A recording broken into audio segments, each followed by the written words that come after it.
Irmãos, vamos abrir as nossas Bíblias no Salmo 4. Por que a gente leu o Salmo 3? Porque do Salmo 3 ao Salmo 6 é contexto daquela fuga de Davi, quando ele é perseguido por seu filho Absalão. Então, o Salmo 3 até o 6 é o contexto dessa situação que Davi estava passando em sua própria casa, quando Absalão conquistou o coração do povo, né, indo para a porta lá da cidade e falando para o povo: olha, se eu fosse julgar sua causa, você ganharia. Então Absalão, ele se tornou aquela pessoa carismática apenas para derrubar o seu pai do trono, para ganhar o coração do povo, da liderança. Então, aí esse é o contexto no qual Davi estava fugindo do seu filho Absalão por causa dessa situação. Então acompanhe a leitura. Confiança em Deus na angústia. Salmo de Davi ao mestre de canto, com instrumentos de 10 cordas. Responde-me quando clamo, ó Deus da minha justiça. Na angústia me tens aliviado. Tem misericórdia de mim e ouve a minha oração. Ó homens, até quando tornareis a minha glória em vexame? E amareis a vaidade e buscareis a mentira?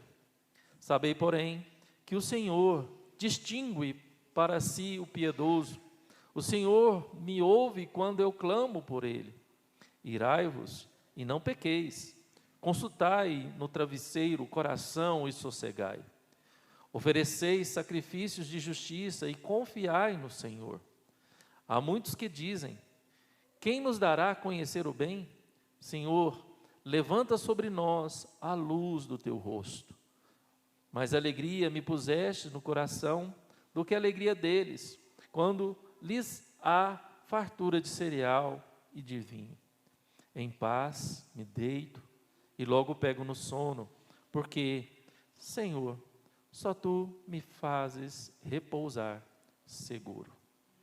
Pai, obrigado pela Tua palavra. Te louvamos, ó Deus. Amém.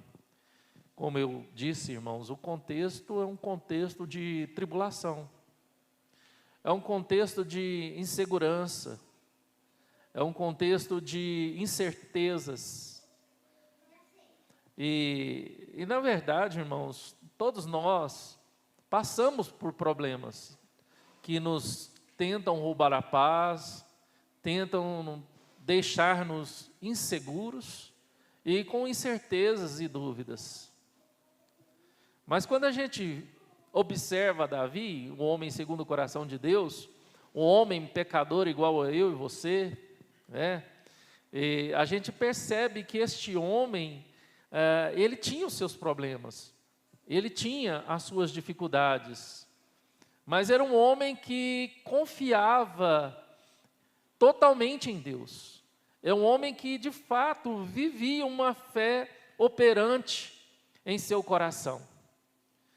Como, irmãos, dormir seguro, como dormir tranquilo, como dormir em segurança, como ter um sono gostoso diante de tantas adversidades. Eu sei que nós vivemos numa contemporaneidade que as pessoas precisam tomar remédio para dormir. Nós vivemos situações em que as pessoas perdem o sono, né? Eu sou muito bom para dormir, irmãos. Se eu encostar, eu já estou dormindo, né? Eu gosto de dormir 10 horas da noite e acordar às 5, 5h30, né? Sexta-feira eu empolguei com um filme na Disney e fui dormir 2 horas da manhã, às 5 horas eu acordei. Porque eu queria ir na feira cedinho para comprar o milho aqui para o almoço e tudo mais. E passei ontem o dia todo com sono, mas não tive tempo de deitar. Eu queria tirar uma sonequinha depois do almoço, viu, gente? Não tive como. Mas, irmãos, eu não quero dizer que eu sou igual a Davi, né? Eu passo por problemas, fico ansioso, né? Mas, ao olhar para Davi, nessa situação, ele nos traz aqui, de fato, verdades que nos ajudam a ter paz para dormir, tranquilidade. E a primeira questão que Davi traz aqui, a primeira das verdades, se encontra no verso 3, onde ele diz: sabei, porém, que o Senhor distingue para si o piedoso. Olha, a primeira verdade que ele nos traz é que o Senhor trata os seus servos de modo especial. O Senhor conhece o coração dos seus servos e Ele distingue para si o piedoso, ao que Ele escolheu. Então, aqui, irmãos, traz bem claro para nós que Deus cuida dos seus filhos. Deus cuida dos seus filhos. Deus distingue, Deus separa. Deus trata com preferência.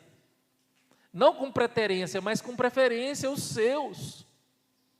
E assim, irmãos, apesar do mundo ser um inóspito, agressivo, cheio de incertezas, cheios de pessoas más que querem te sufocar, que tramam contra você, o Senhor trata o seu filho de maneira específica, com amor, com preferência.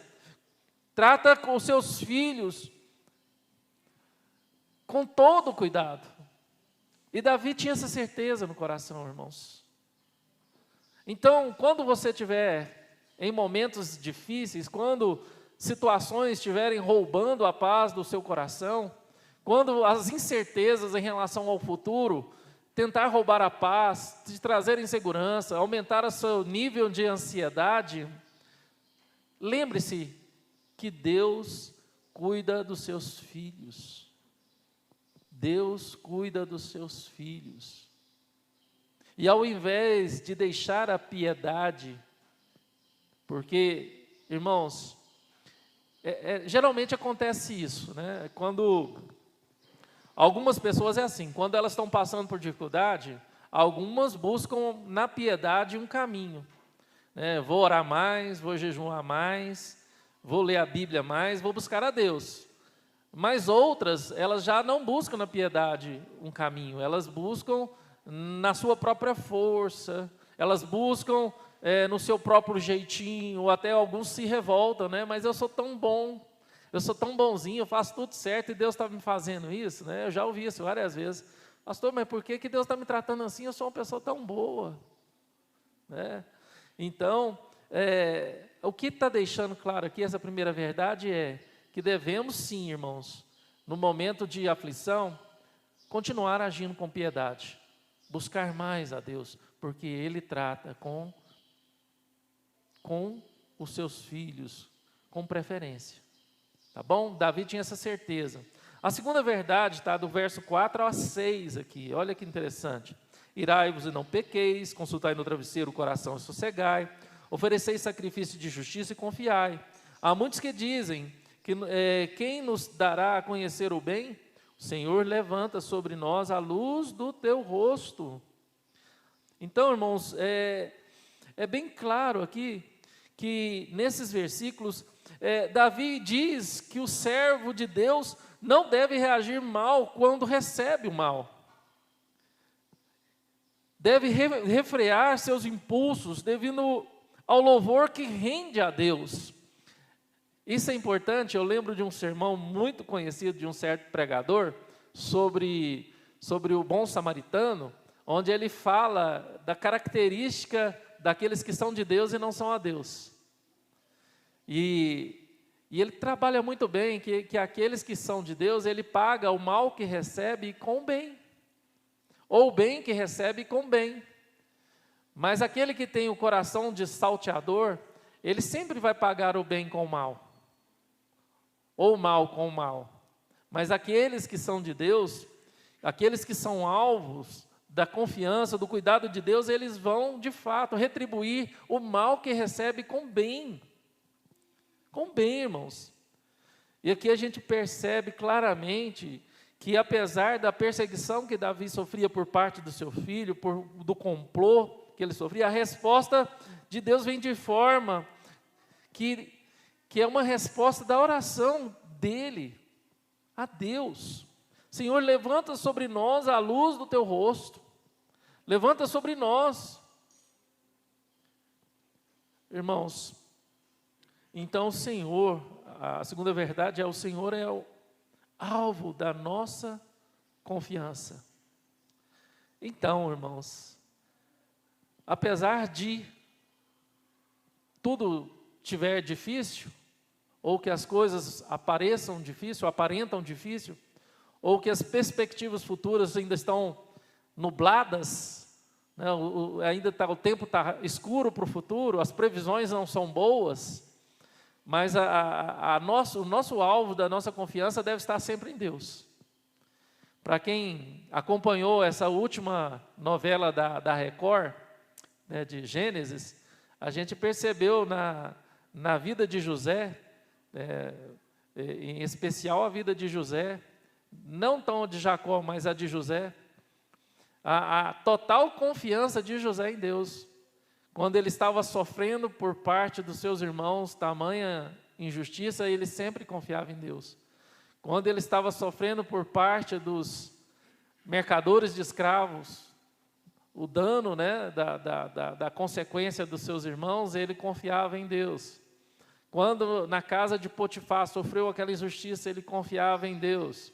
Quando na prisão, ele sofrendo, ele confiava em Deus, o tempo todo. E a resposta de José para os seus irmãos, no último capítulo de Gênesis, é: aquilo que intentaram mal contra mim, Deus transformou em bênção. Por quê, irmãos? Porque aqueles que confiam em Deus, sabem que Deus tem poder de transformar em bênção todo mal que é quisto ou feito contra nós. Deus tem esse poder. A minha confiança não pode estar em mim. A minha confiança não pode estar no meu aprendizado, ou nas minhas perspectivas futuras, ou na minha forma de lidar com as situações adversas da vida. A minha confiança não pode estar na minha profissão, no meu dinheiro. A minha confiança não deve estar em nada disso. A minha confiança, elas tem que estar sempre em Deus. Sempre em Deus. E Davi nos mostra claramente isso. E a terceira e última verdade que esse salmo nos mostra, irmãos, é que o Senhor deve ser a nossa alegria verdadeira. E Ele dá essa alegria verdadeira para mim e para os seus filhos, para nós, filhos dele. Olha, interessante quando ele fala no verso 7. Mais alegria me puseste no coração do que a alegria deles, quando lhes há fartura de cereal e adivinho. Olha que interessante, irmãos. A gente vê Davi falando: olha, a alegria desse povo aí fora, que não te ama, Deus, é uma alegria superficial, é uma alegria condicionada às circunstâncias, há uma alegria condicionada na despensa, na barriga cheia, na fartura de cereal. Não é uma alegria verdadeira, é uma alegria circunstancial. Eu lembro uma vez, eu fiz um acampamento de jovens, e eu trouxe para preletor do acampamento de jovens, ali no Aliança, aquele pastor Paulo Borges Júnior. E ele estava falando para os jovens a seguinte questão, né? Por que hoje os jovens estão casando mais tarde? Por que hoje os jovens não querem casar? Isso, isso foi em 2009, quando eu fiz esse acampamento. E ele, sim, dentro de várias questões, ele trabalhou muito uma psicologia, o seguinte: hoje os jovens, né, muitos jovens falam assim: não, eu só vou casar quando eu tiver dinheiro. E aí luta para ter dinheiro para casar. E aí casa com seu casamento alicerçado nesse valor do dinheiro. E aí ele perguntou: e se no meio do casamento acontecer um revés e o dinheiro acabar? O que acontece com o casamento? Será que o casamento acaba? Porque o casamento ele teve como sua base para acontecer o dinheiro. Aí eu lembro muito do Orivan Cardoso. Ele era um exímio palestrante motivacional. E eu lembro que eu vendia colchão magnético, e toda segunda-feira de manhã, todos os vendedores de colchão magnético sentavam para ouvir o Orivan Cardoso, né? E E uma tática de motivação que ele dava na gente, que era vendedor, quando a miséria bate na porta da frente, o amor pula pela janela. Aí os vendedores ficavam com medo, né? Falaram assim, não, então, vamos trabalhar para o amor não pular pela janela. Mas é uma filosofia mundana.